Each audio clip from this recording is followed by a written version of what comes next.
Hey everybody, let's talk about attributes of and transformations of quadratic functions. Quadratic function, the basic one, the parent function is f of x equals to x squared. So this here is the parent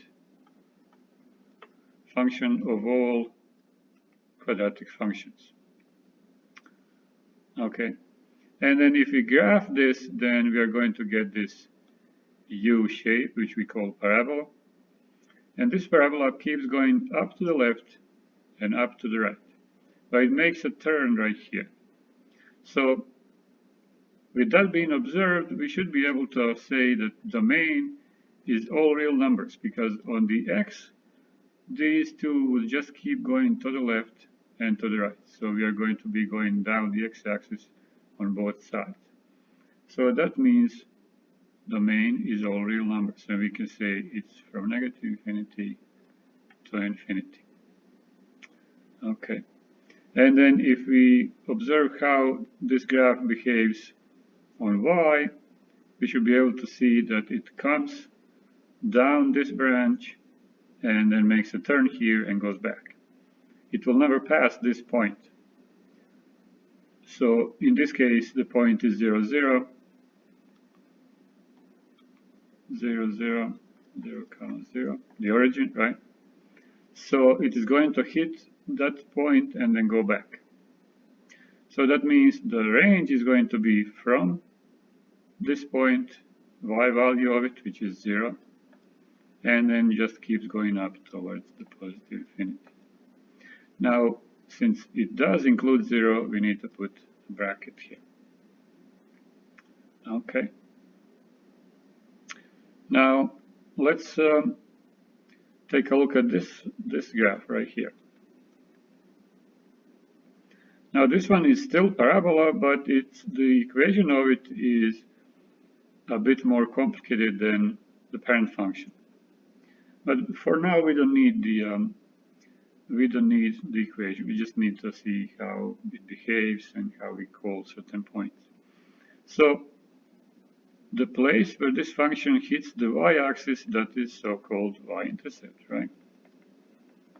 And that's y-intercept is where the function hits the y-axis, where x is equal to 0.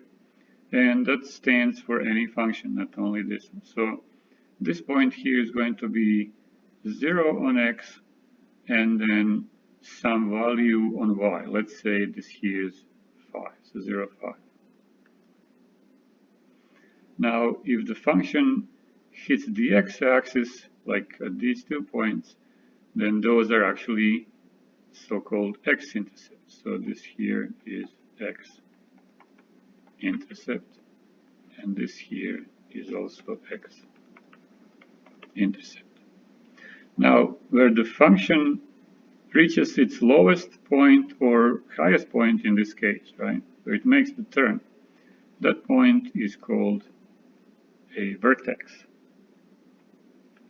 So this here is vertex.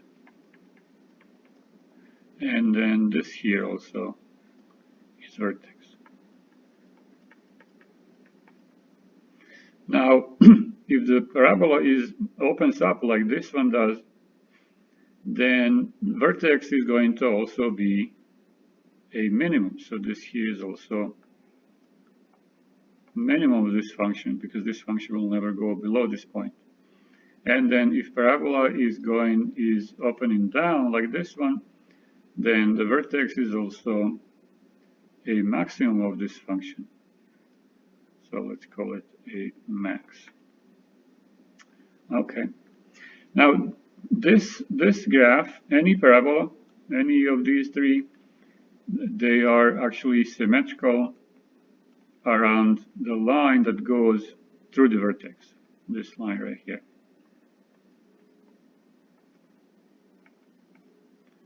And this line would be exactly on the y-axis.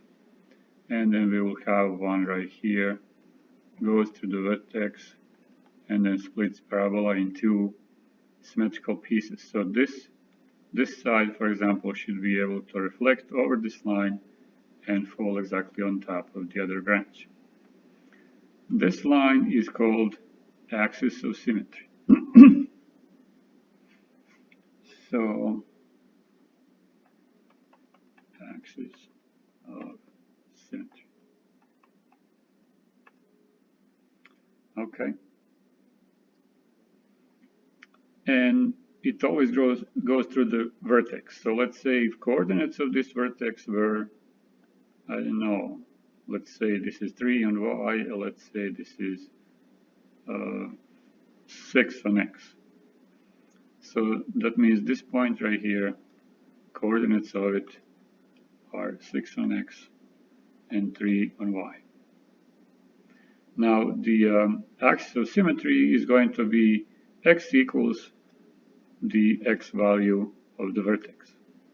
So in this case, axis of symmetry is actually x equals to 6. Now if we, in this case, for example, the first parabola, the axis of symmetry is actually on the y-axis. So this is our axis of symmetry. And then it is going to be equal to 0 because the x value right here is 0. Now let's say if we have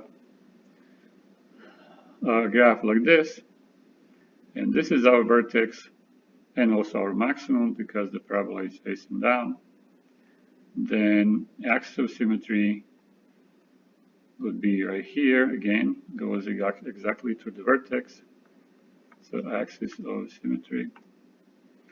And then the equation of it would be the x coordinate of this point. So let's say this here is 2, this here is 4. So the coordinates of this point would be -2, right? -2, 4. Which means the axis of symmetry is going to be